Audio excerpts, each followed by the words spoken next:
floating steel island, 23 stories tall, operating in water 5,000 feet deep, drilling 6 miles into the earth on a high-tech treasure hunt. This is the engineering marvel that satisfies the world's thirst for fuel. It's 30 million pounds of men and machine. These men can get hurt every day. This is men versus iron. And iron does not give. But when a monster hurricane pounds through the Gulf, knocking out rigs, shutting down a quarter of the U.S. oil production, it's up to this crew to get the huge machine back out to sea and back on mission, pulling off one of the most difficult engineering feats imaginable: drilling for oil under the sea.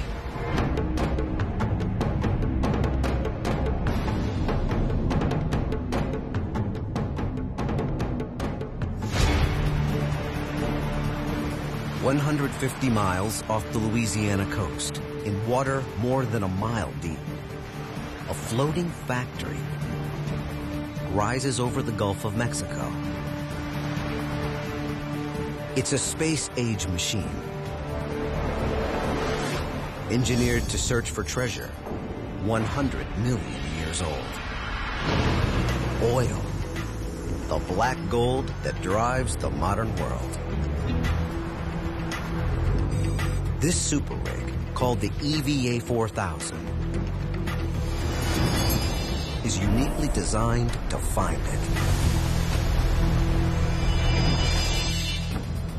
One of the largest movable structures the world has ever known. It has to execute a modern miracle: drilling for oil under the Gulf of Mexico.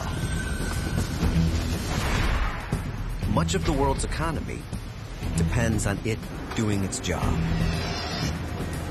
One offshore oil field can pour out 250,000 barrels of crude in a single day.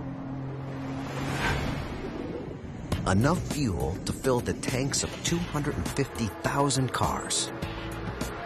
But that's just a fraction of what the marketplace demands. Every day, around the world, we burn up to 80 million barrels of oil.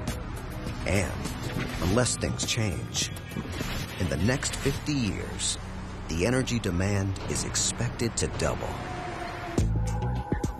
There are only 100 deep-sea exploration rigs in existence. It takes 4 years and $500 million to build a new one. This means the EVA 4000 is in high demand. It's fully outfitted to roam the deep waters, far from shore, in pursuit of black gold. The EVA's deck is the size of 10 basketball courts. Its drilling derrick is 170 feet high, and it floats in a hull capable of keeping all 30 million pounds afloat. The scale of this Goliath boggles the imagination, even today. It would have been inconceivable in the days of the first oil well just 150 years ago. 1859, Titusville, Pennsylvania. The first oil rig in history strikes crude just 69 feet below the surface. From this American strike, the quest for oil spreads to every continent except Antarctica. For decades, wells on dry land satisfy world consumption. But the demand for fuel grows. Many oil fields are sucked dry. So companies extend their pursuit of crude offshore in oil-rich seas like the Gulf of Mexico. These dots signify the Gulf's oil rigs and platforms. From 1960 to 1990, 4,000 platforms sprout in the shallow waters just off the coast. But demand outstrips these shallow water reserves. Oil companies go farther and deeper offshore. Beyond the continental shelf, in depths approaching 8,000 feet. And engineers construct machines no one dreamed possible. The offshore oil industry is some of the most advanced technology for anything, anywhere in the world. The EVA 4000 is among the biggest and toughest of the new breed of drilling rig. It's exploring in waters so remote they were once thought impossible to develop. But there's a price to pay for being so bold. This far out on the ocean, these machines face constant threats. Explosions, pounding waves, and the most dangerous enemy of all, hurricanes. August 2005. Hurricane Katrina looms on the horizon. In just a few days, it will drown New Orleans and devastate the Gulf Coast. But another drama unfolds out at sea. 4,000 oil rigs and pumping platforms stand totally exposed in the Gulf. The eye of the hurricane is on track to pass right through them. Katrina barrels toward the floating platforms, forcing more than 20,000 oil workers to evacuate. 90% of the Gulf's offshore oil wells shut down. The EVA 4000 is caught in the crosshairs of one of the most powerful and destructive hurricanes on record. 170-mile-per-hour winds, 80-foot waves. The winds are pretty fierce right here. The rain is still coming down in sheets, and as you can see, the waves are crashing in. And this storm is far from being over. The storm pounds the oil fields for 48 hours. When the weather clears, the scale of the devastation stuns the industry. More than 50 platforms damaged or destroyed. Half a dozen big rigs have broken free from their moorings.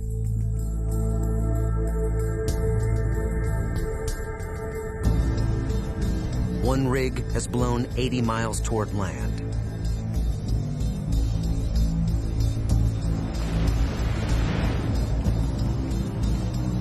Another crashed into a suspension bridge in Mobile, Alabama. A third washed up on the shore. A total loss. In the days following Katrina, the entire world feels the storm's impact. We're all in one oil market, and when you have a disruption in the United States, the price of oil goes up instantaneously. You know, Germans were paying more, Japanese were paying more, Chinese were paying more. We all pay the price when there is a crisis in the world oil market. Gas, of course, is a precious commodity right now. There are very few gas stations open, and the lines are tremendous. At U.S. pumps, gas prices shoot up as much as 50 cents a gallon. The EVA 4000 needs to get back on its mission fast. Every day this disruption continues means over 1 million barrels of oil are not making their way to shore. The repair crews waste no time. They'll work as fast as humanly possible to get this monster back out to the Gulf, where it will have to pull off one of the most astounding engineering feats of the modern world: getting oil from miles under the sea. The EVA 4000 drilling rig, damaged by Hurricane Katrina, towers over a Texas shipyard. Every day the $500 million giant is shut down means another well not being drilled. And in 24 hours, one oil field can supply the daily needs of 4 million people. The frantic push to get the damaged rig back online begins. Shipyard workers get busy fixing the EVA 4000, one of 20 behemoths damaged by Hurricane Katrina.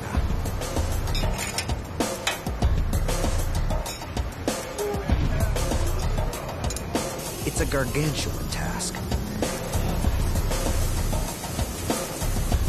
They must check over every inch of these enormous machines. Rigs that are uniquely designed to drill 5 miles deep into the Earth's crust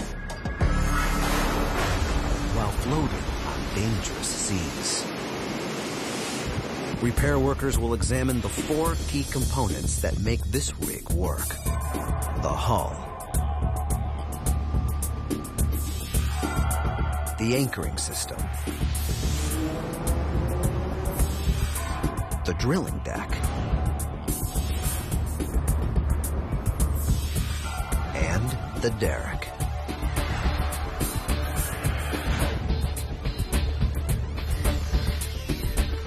The hull is a pontoon, a kind of steel life preserver, with a 350-foot wide triangular base supporting 6 large columns. Each section is filled with air to keep the entire 15,000-ton structure afloat.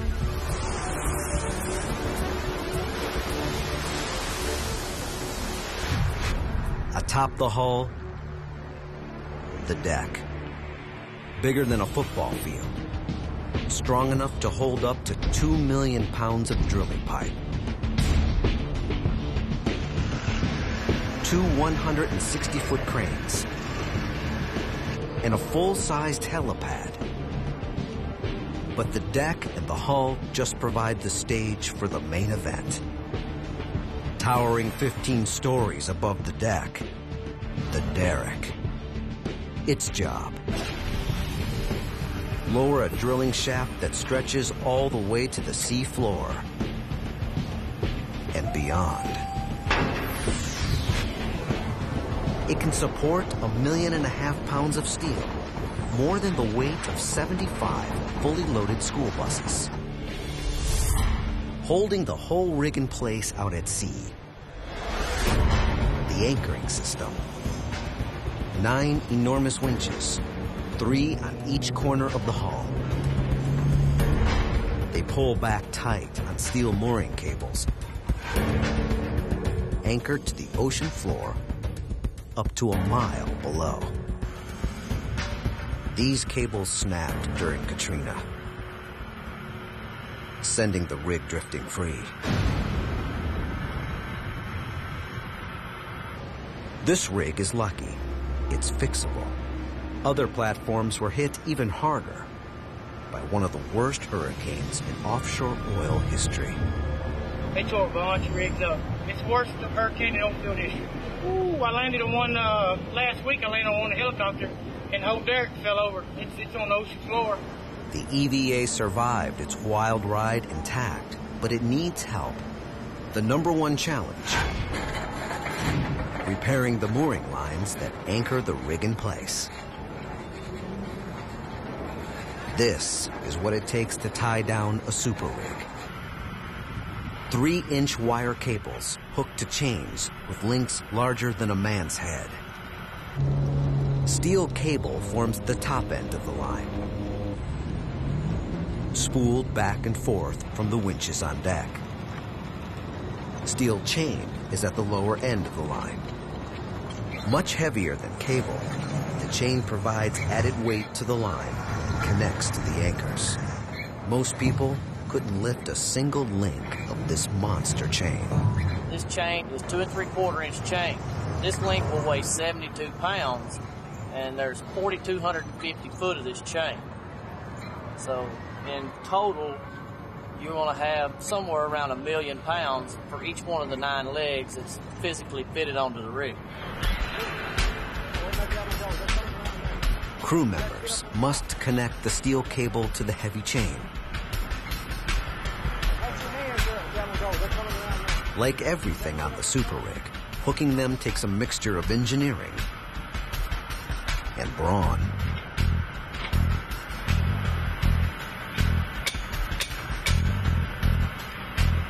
These lines can handle up to 1 million pounds of tension.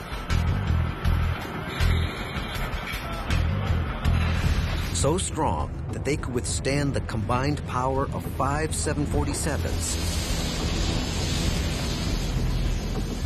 without giving way. The crew attaches an 18-foot anchor weighing 13 tons to the end of each of the 9 chains. Their pointed flukes will dig 40 feet into the seabed. They'll try once again to keep the rig in place. But Katrina has demonstrated that human engineering does not always triumph over nature's power. After weeks of hard work, the moorings and the hull are ready for action. But there's one more critical component to check. The super rig's moneymaker, the derrick. High above the superstructure, iron workers move inch by inch to make sure over 1,000 bolts are tight, undoing the damage inflicted by the hurricane winds that rattled the tower. It's a methodical and precise high wire act that many regular iron workers can't stomach.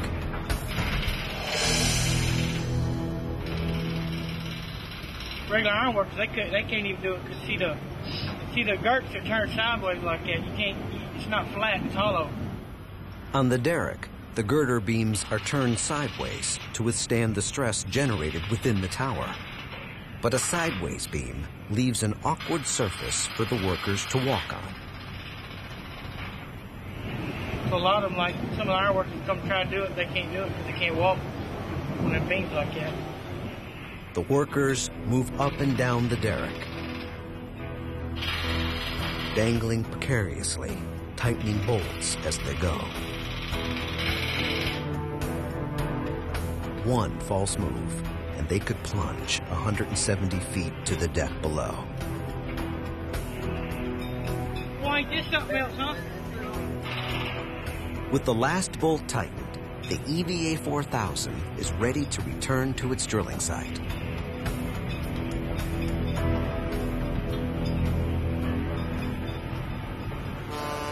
Tugboats will drag it out to sea.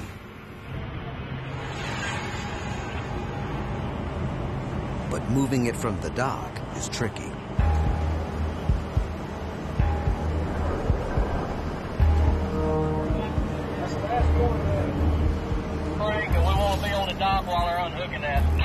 If it starts to drift in the river current, nothing will be able to stop it.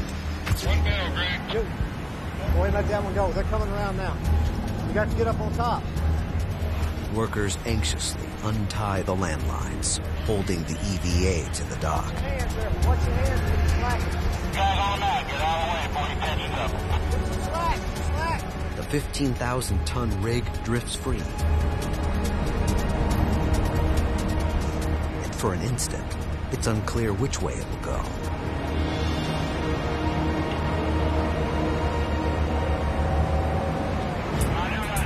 It's like trying to tow a 23-story building. The tugboat engines need all of their 13,500 horsepower to take control of the beast and head for the open seas. With an average speed of under 4 miles per hour, it'll take them 5 days to deliver the rig to the Gulf's deep water. Our first operation when we get back offshore will be to run the anchors and the chains and then restart our operations that we stopped when we were offshore. This petroleum hunter will need all of its parts working together to accomplish an incredible engineering feat. drilling for oil that could be buried 5 miles under the sea floor.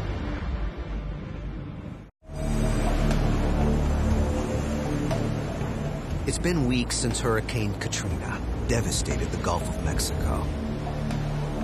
In the crucial offshore oil fields, damage is heavy.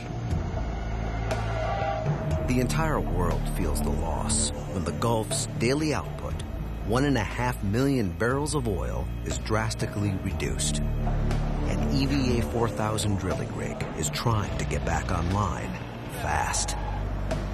But first, it's got to find the oil field somewhere out here. Miles off the Louisiana coast, beyond the continental shelf. This is the deep water, up to 6,000 feet deep. Vast fields of precious petroleum lie somewhere below the seabed. But where?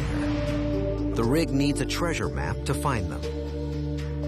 One analyzed in top-secret meetings using the latest in high-tech tools. To hunt for oil reserves, geologists bounce sonic waves off the seabed to create sonar snapshots of the rock layers below and turn the data into a 3-dimensional image. This is what an oil treasure map looks like. There's no X that marks the spot, just faint geological clues, such as domes of salt that indicate where oil might be hiding. The stakes are high. The outcome, uncertain. These high-tech charts are only an educated guess. In the deepwater Gulf, it's always a gamble. No one's really sure they found oil until they strike it. There is nothing that is a guarantee from the data that we can capture, seismically or any other way. Basically, you've got the hypothesis. Drilling the well is really the last test. The rig is in place over a potential oil field. But the drilling can't begin yet. First, the rig has to be tied to the seabed by 9 enormous anchors.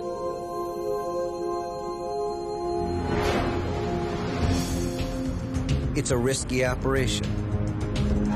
When you're working with machines this big and waters this deep, nothing's easy and everything's dangerous. These men can get hurt every day because this is still men versus iron.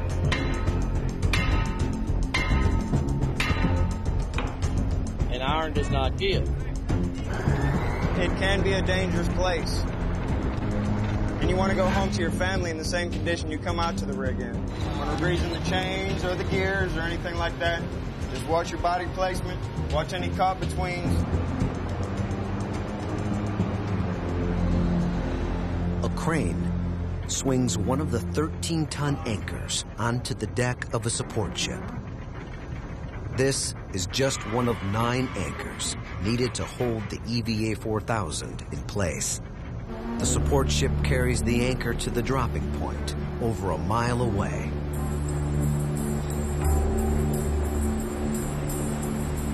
Hey, tell me when it starts rolling. I'll start out slow and I'll bring up speed up. All right, coming in. Just the anchor line alone weighs more than 450,000 pounds.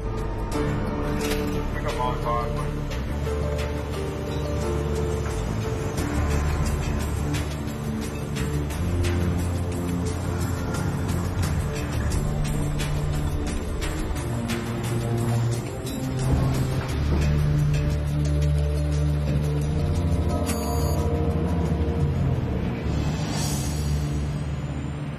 Hey, Jimmy, are they going to have to check that anchor? You follow, see if it goes lights up. Number 7 anchor winch. Come in, Jimmy Romero. Yeah, go ahead. Yeah, roger that. That's 8,250 feet of wire out. I'm all stopped and everything's locked down. The 240-ton cable must drag the anchor from the deck of the ship. A crewman gives the mooring lines one final check. before taking cover.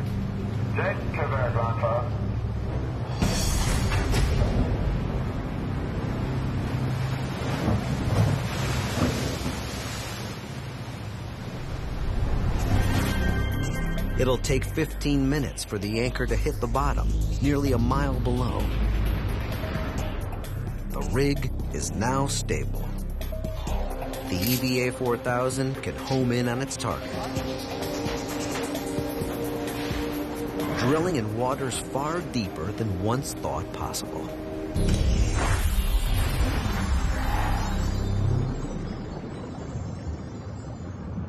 Used to be when I first started, deep water was 2,000 foot. Now 5,000 foot is considered almost shallow water. So it's come a long way.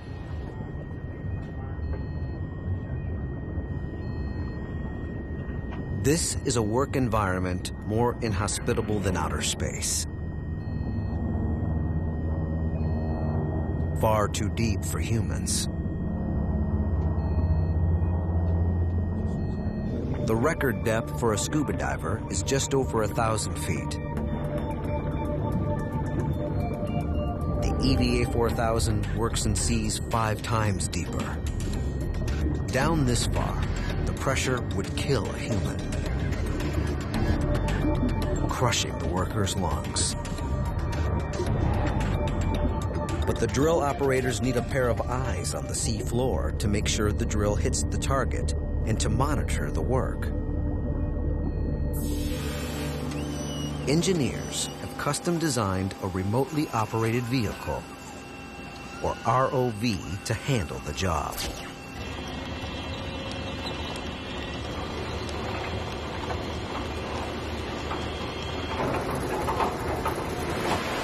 It's capable of enduring forces pressing down at over 2,000 pounds per square inch. An undersea robot built to go where no human could survive. It used to be divers did all the work. You lose an ROV, for whatever reason, it's a machine. It's a workhorse. It's not like losing a life. They're much better than a diver.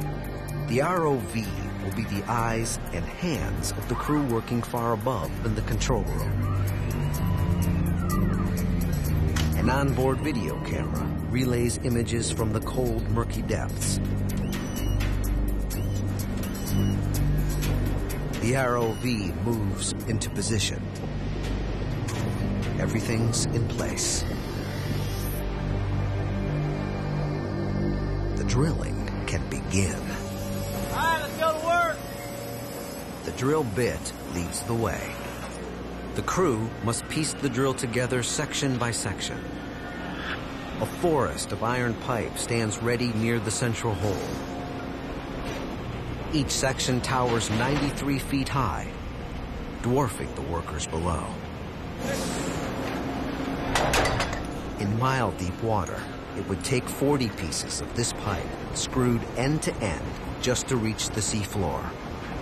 This rig is designed to string together a maximum of 300 sections, 6 miles into the Earth's crust. At first, the work goes rapidly. In a single hour, the EVA 4000 sinks over 2,000 feet of pipe. In less than 3 hours, the drill bit will hover just above its target. Geologists picked this spot using 3D imagery based on sonar data. Their hunch is right. Oil should be directly below, 30,000 feet below. Now, it's up to the drill. Its job, dig a hole as deep as Mount Everest is high.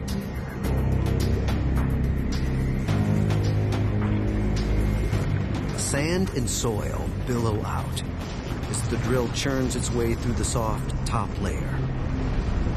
But below the silt, harder rock chews up a new drill bit every few thousand feet. 1,200 man-hours into the process, the drill crosses the 4,000-foot mark. But then, just as they are making steady headway, they shut down operations and pull up the drill.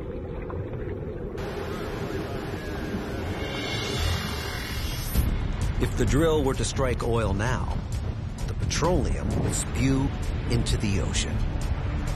They have to cap the well securely before continuing to dig.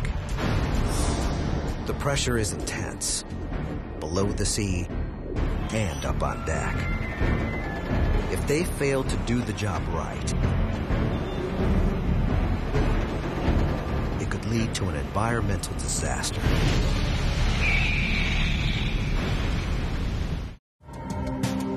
It's been weeks since Hurricane Katrina devastated oil production in the Gulf of Mexico. The oil crisis continues to heat up. Prices around the world have soared to record highs. And the U.S. government takes a drastic step, dipping into its strategic petroleum reserve to stabilize the supply. The eyes of the world's oil markets are on the Gulf of Mexico, waiting to see when the rigs will come back online. The EVA 4000 is still 26,000 feet short of its goal. Out in the Gulf, the men work day and night, but doing the job right takes time, and they are about to put into place the biggest and heaviest part of the puzzle, the blowout preventer.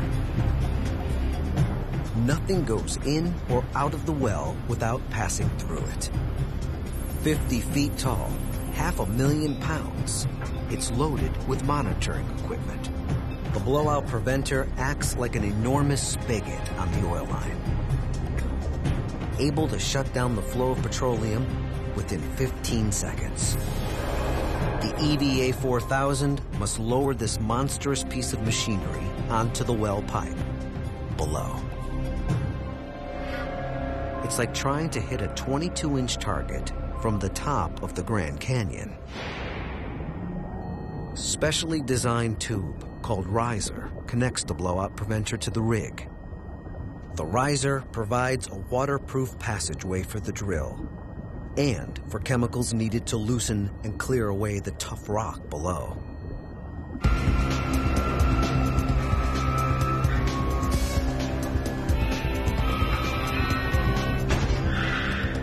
This much riser hooked to the blowout preventer weighs over 2 million pounds. Under normal circumstances, the derrick couldn't handle this much load.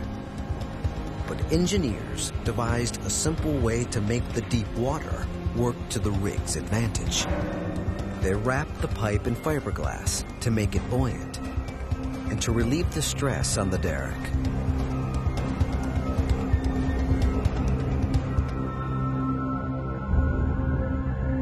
In just 24 hours, the blowout preventer nears its mark. It's a delicate moment. If the blowout preventer hits the well pipe, it could damage the opening and seriously delay the operation. The riser fights the deep-sea currents. The entire rig shifts its position, inch by inch, to find the right spot below.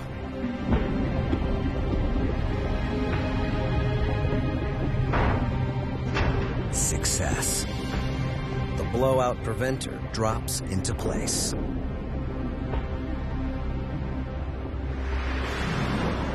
Now, the drill can continue digging. All the effort and technology has led to this moment. Sketching the treasure map, setting the anchors, working the drill for 17,000 man-hours. Until now, no one was sure whether anything was actually down here.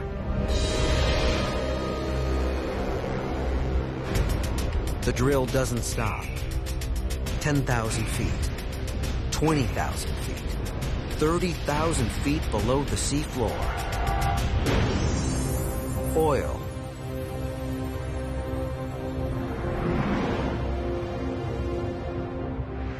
A geological treasure chest worth billions of dollars. The passageway is now clear. All the work has finally paid off. The EVA 4000 has done its job. It found the petroleum 5 miles deep. But a drilling rig only drills. It doesn't process the oil. The EVA 4000 will move on to a different location in search of a new oil field.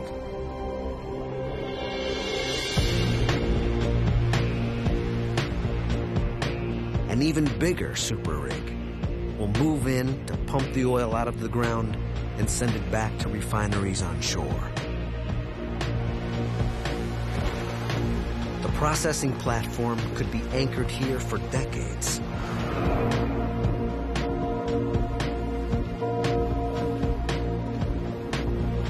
Staying in one place, no matter what the Gulf sends its way. Its mission: extract the oil and natural gas from below the seabed.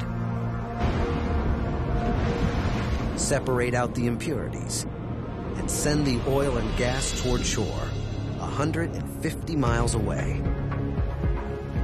Rig builders had long struggled with the question of how to keep these giant steel islands anchored and stable in stormy seas and thousands of feet of water. Until pioneering marine engineer Ed Horton hit upon an ingenious solution inspired by his days on a Navy submarine. You get in rough seas and, it bounces around a lot. If you get down to 200 feet of water, that's the best place to be on a submarine, is under the water, not on the surface. Horton's brainchild was the spar, a massive cylindrical hull, hundreds of feet long. The spar works because in the deep ocean, waves become smaller and smaller the deeper below the surface you go.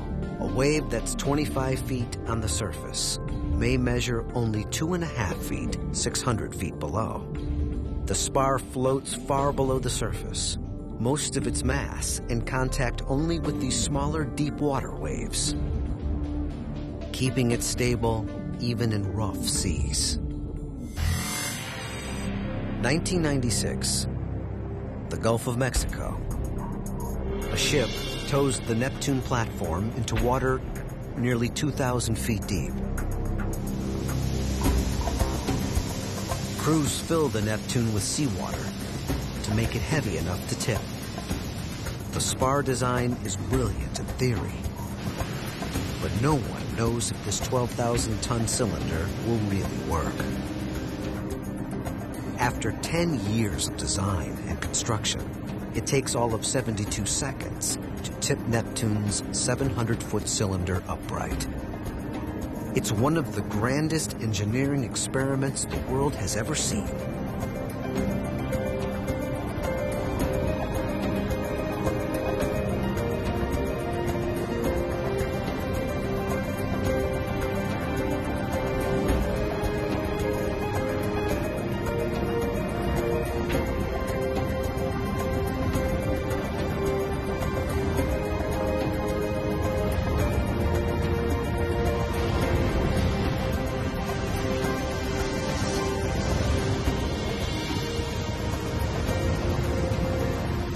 It's an engineering triumph, and oil exploration will never be the same.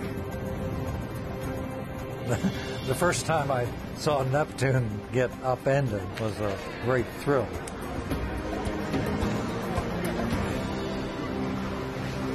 Neptune's success marks a new era for deep water platforms. Soon companies are moving into even deeper water, building even bigger platforms that demand a new generation of spars. This is the state-of-the-art Gunnison platform, built to work in over 3,000 feet of water. The Gunnison will rest on a new generation of spar, the truss spar. Earlier spars had solid hulls. The new hull is solid for only about half its length.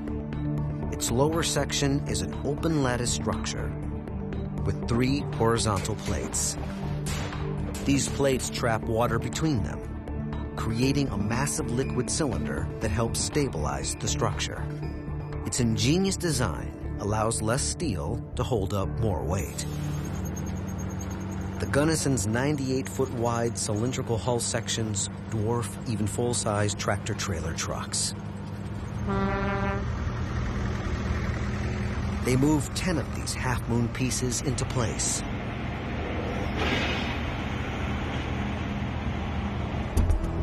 Huge tugboats pull the assembled Gunnison out to the well site.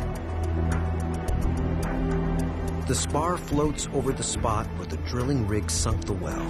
Workers flood it with water, and the Gunnison begins its plunge into the deep.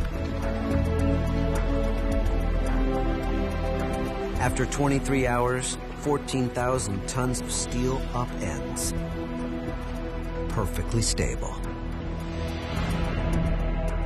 The spar extends 550 feet, about the length of the Washington Monument. The next challenge is keeping the spar in place. This platform must resist the forces of the Gulf for decades. Anchors like those used on the EVA 4000 won't work here. These spars will need something stronger. Specially made steel pilings designed to thrust deep into the sea floor. Footage markers indicate their full height, 220 feet. Engineers use these to regulate the depth of the pilings in the seabed. A support vessel lowers them into the Gulf waters.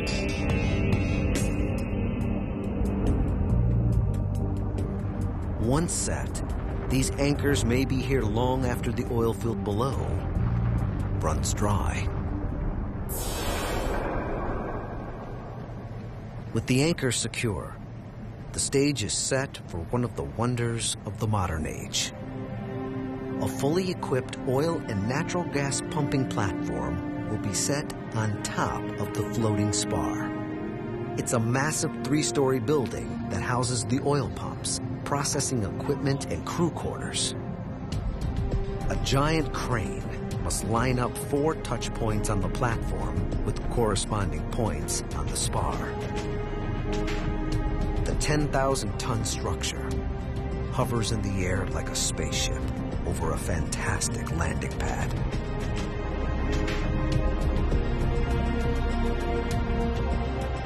You guys on the mat, get out of the way before you catch us up. Is that okay with you? Platform and spar pop into place like oversized toys.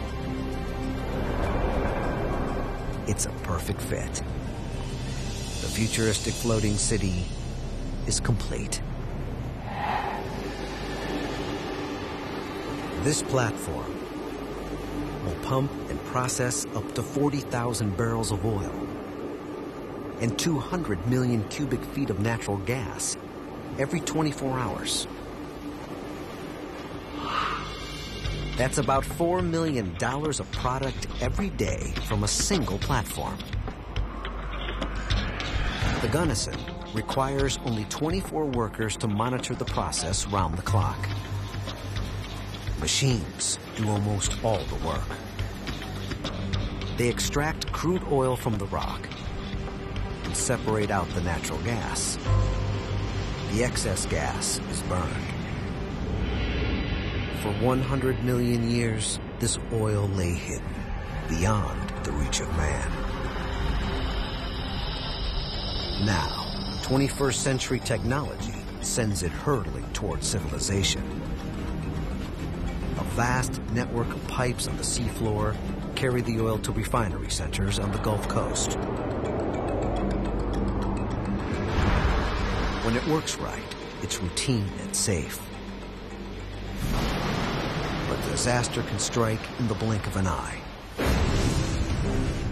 And these super rigs can explode into deadly infernos. One of the most spectacular accidents in oil industry history showed just how vulnerable the world's biggest rig could be. March 2000. In the new age of deep water oil rigs, the Brazilian government launches the biggest ever. It's called the Petrobras P-36 platform. Once in place, it will pump 180,000 barrels a day and work in water over 4,400 feet deep. But in less than a year, this platform will become the Titanic of oil rigs. March 15th, 2001, 12:20 a.m. Natural gas leaking from a valve collects in one of the support columns. Alarms ring out as the odorless, invisible gas spreads further through the hull. And then, a spark ignites the trapped gas in a series of enormous explosions.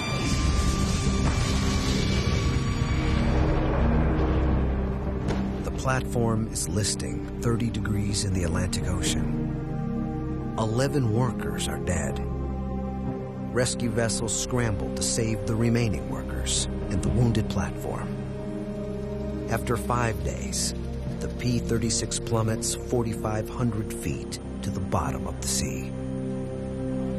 The platform's a $500 million loss. Thousands of gallons of crude and diesel fuel flow into the ocean. The crew was able to seal the well before the platform sank, preventing a major environmental catastrophe. This time. But the P-36's fate is a reminder of the risks we take in chasing black gold farther and farther offshore. The stakes are impossible to calculate. The wells present a constant threat to the environment. A major oil spill from one of these rigs could destroy beaches, ruin marshlands, and kill wildlife. Cleanup costs from a major spill would run into the billions of dollars and take years to complete.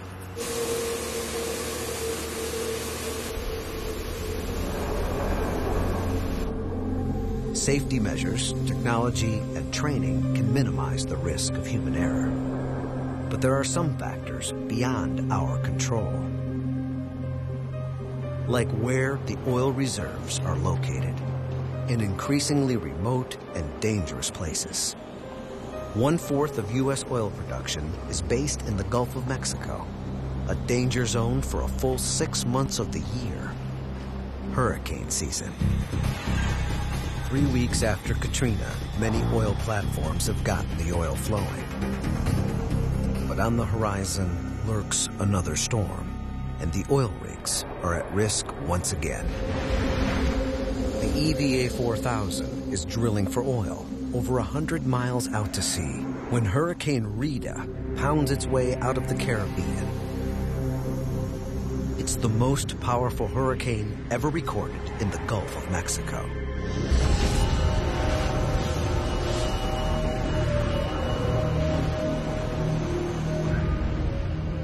Rita's impact on land isn't as damaging as feared. But offshore, the toll once again is devastating.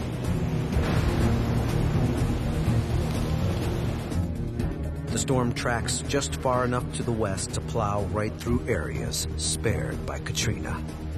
It's a 1-2 punch, making this the worst hurricane season in U.S. oil history.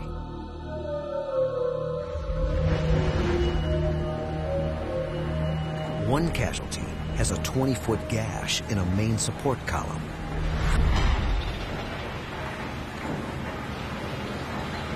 I knew what this rig was capable of, and when I came down here into the column and I saw this hole, I was just stunned at the magnitude of the damage. It's unclear exactly what happened to the EVA 4000, but the huge hole is clear evidence of a colossal collision somewhere out in the Gulf. The superstructure's 3/4-inch steel is shredded like paper. Just unbelievable. If you look here at the steel here, that how thick that is to take this kind of bend, it's unbelievable. It will take weeks to fix the wounded vessel. but it survived the worst the Gulf has to offer so far. The toll for this one hurricane season: 115 platforms destroyed, 52 damaged. The big rig weathered the storm better than many.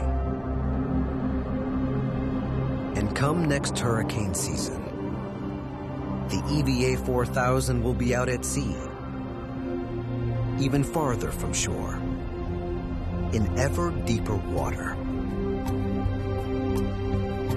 pushing the boundary of what is physically possible, chasing oil to the ends of the earth and beyond.